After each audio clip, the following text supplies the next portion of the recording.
সেই অনুযায়ী থাকবো। আবার যখন মারা যাব কার হুকুম? কথা কয় না? যেদিন রব্বুল আলামিন ডাক দিবেন লিকুল্লি উম্মাতিন আজাল ইজা জাআ আজালুহা লা ইস্তাখিরুনা সাআতান ওয়া লা ইস্তাকদিমুন। ও আমার বান্দারা, প্রত্যেক মানুষের নির্ধারিত একটা টাইম আছে, নির্ধারিত একটা সময় আছে। এই সময়ের ভিতরে তোমাদেরকে হায়াতের জিন্দেগি যাপন করতে হবে। যখন সময় এসে যাবে, আসার সাথে সাথে একটা সেকেন্ড আগেও তোমার মরণ হবে না, একটা সেকেন্ড পরেও তোমার মরণ হবে না। সময় মতো তোমাকে আজরাইল রূহটা নিয়ে যাবে। জোরে বলুন সুবহানাল্লাহ। রূহ নেওয়ার জন্য রব্বুল আলামিন এই দুনিয়ার মধ্যে ফেরেশতা বানায় রাখছেন। আমরা মনে করি রূহের ফেরেশতা হইল যিনি মালাকুল মউত আজরাইল। আজরাইল হইল মানুষের রূহ কবজ করে, জান কবজ করে, এটা আমরা জানি। কি কোন জানি না? এক আজরাইল কয় মানুষের জান কবজ করবো? কি কোন আমরা ফেরেশতা আছে না নাই? আজরাইল আলাইহিস সালাম একা। আল্লাহ রাব্বুল আলামিন প্রধান 4 জন ফেরেশতা বানায় রাখছেন। 4 জনের মধ্যে একজন হলো আজরাইল। আজরাইলকে কেন আল্লাহ এই দায়িত্ব দিল? কারণ কি? এই দায়িত্ব দেওয়ার কারণ হলো, প্রথমে আল্লাহ রাব্বুল আলামিন যখন আদম বানাবেন, আদম বানাইব দুনিয়ায়, আল্লাহ দুনিয়ায় পাঠাবে, এই মুহূর্তে মাটি লাগবে। যেরকম কি লাগবে? মাটি। আদম বানাবে আল্লাহ মাটি দিয়া।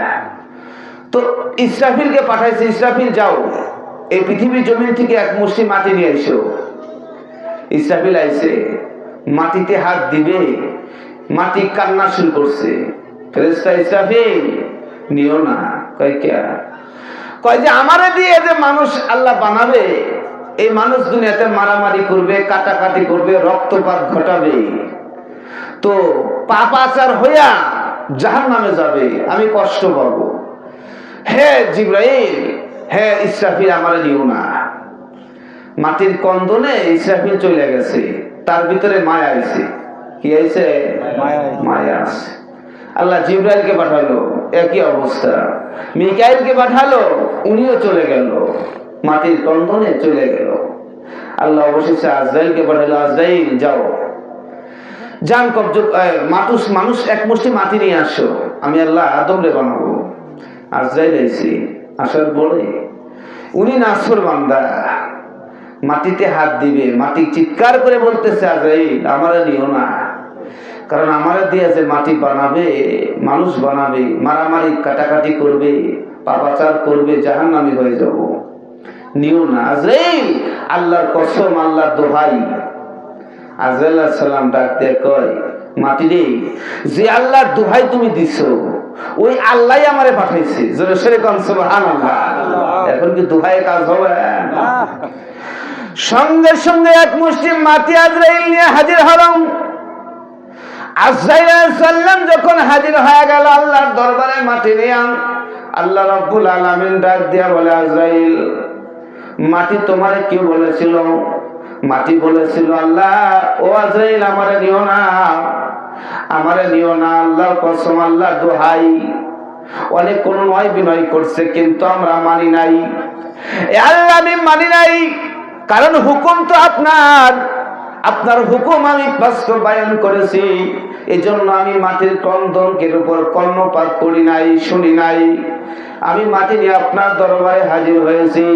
আল্লাহ ডাক দেয়া, আজরাইল, তুমি যখন মাটি নিয়ে মাটির কন্দন, মাটির প্রতি মায়া করলা না, আমি আল্লাহর হুকুমের উপরে প্রাধান্য দিলা, এই জন্য তোমারে আমি আল্লাহ কিয়ামত পর্যন্ত এই মানুষ যে বানালাম, শুধু মানুষ না, 18,000 কম বেশি মাখলুকাত, এই মাখলুকাতের যেই মারা যাবে, আমি আল্লাহ তার জান কবজ করার অনুমতি তোমারে দিয়া দিলাম।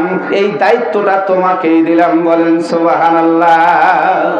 আচ্ছা আচ্ছা কোন মানুষের জান কবজ করলি, মানুষের মারলে, অনেক মানুষ আছে নিষ্ঠুর, মানুষও মানুষ মারে, কিন্তু অনেকেরই দয়া আছে, কি কোন দয়া আছে না?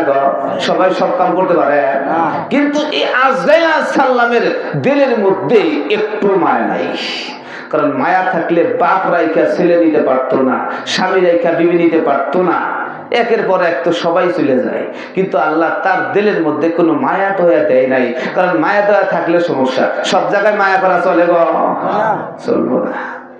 আল্লাহর হুকুম, আজরাইল আলাইহিস সালামকে এই ক্ষমতা, এই আদেশ দিলেন, দায়িত্ব দিলেন, যাও জান কবজ করবা।